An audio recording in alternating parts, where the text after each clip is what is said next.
السلام علیکم ورحمۃ اللہ وبرکاتہ۔ سامعین، آج ہم اس مجلس میں پہلے پارے کی بہت ہی مختصر باتیں خلاصے کے طور پر آپ کے سامنے رکھنے جا رہے ہیں۔ اس پارے میں کل 5 باتیں بتائی گئی ہیں۔ سب سے پہلی بات انسانوں کے اقسام، دوسری بات قرآن کا معجزہ، تیسری بات حضرت آدم علیہ السلام کی پیدائش کا تذکرہ، چوتھی بات بنی اسرائیل کے حالات، اور 5ویں بات حضرت ابراہیم علیہ السلام کا قصہ۔ پہلی بات، انسان کی 3 قسمیں بیان کی گئی ہیں۔ کچھ مومنین ہیں، کچھ منافقین ہیں، اور بہت سارے کافرین ہیں۔ اس موقع پر مومنین کی 5 صفات بیان کی گئی ہیں۔ مومن لوگ وہ غیب پر ایمان رکھتے ہیں، نماز قائم کرتے ہیں، اللہ کے راستے میں خرچ کرتے ہیں، تمام آسمانی کتابوں پر ایمان رکھتے ہیں اور آخرت پر ایمان رکھتے ہیں۔ یہ مومنوں کی صفات ہیں۔ اس کے ساتھ ساتھ منافقین کی صفات بھی بیان کی گئی ہیں۔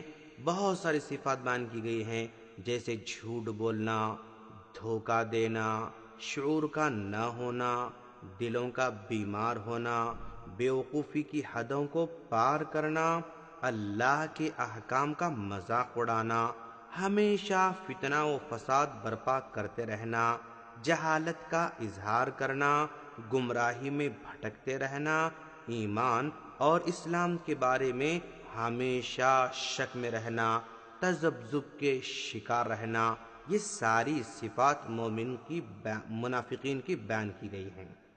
اور کفار کے بارے میں یہ بتایا گیا کہ ان کے دلوں اور کانوں پر مہر لگائی گئی ہے اور آنکھوں پر پردہ ڈالا گیا ہے۔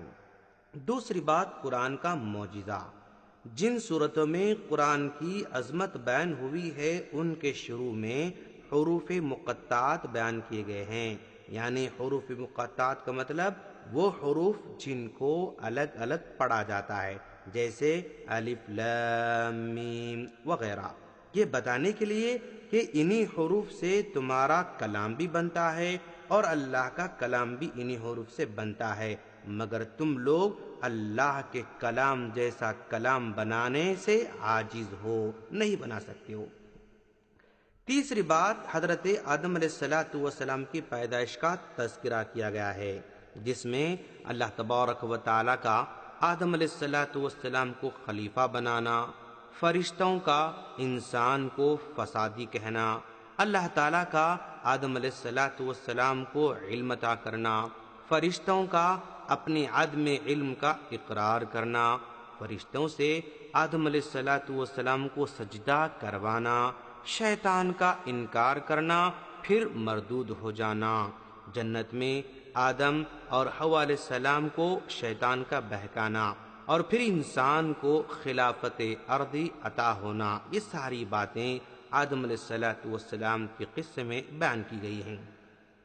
چوتھی بات بنی اسرائیل کے حالات بیان کیے گئے ہیں۔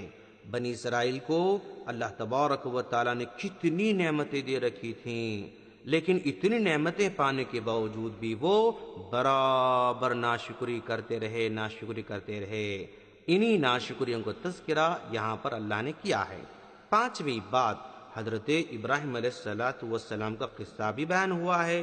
اس میں حضرت ابراہیم علیہ السلام کا اپنے بیٹے کے ساتھ مل کر خانہ کعبہ کی تعمیر کرنا، اور پھر اللہ تبارک و تعالیٰ سے اسے قبول کروانا، اور پھر توبہ و استغفار کرنا، یہ ساری کی ساری باتیں اس پارے کے اندر بیان کی گئی ہیں۔ ہم اللہ سے دعا کرتے ہیں کہ باری تعالیٰ تو ہم تمام کو قرآن مجید پڑھ کر سمجھ کر اس پر عمل کی توفیق عطا فرما۔ آمین۔ السلام علیکم ورحمۃ اللہ وبرکاتہ۔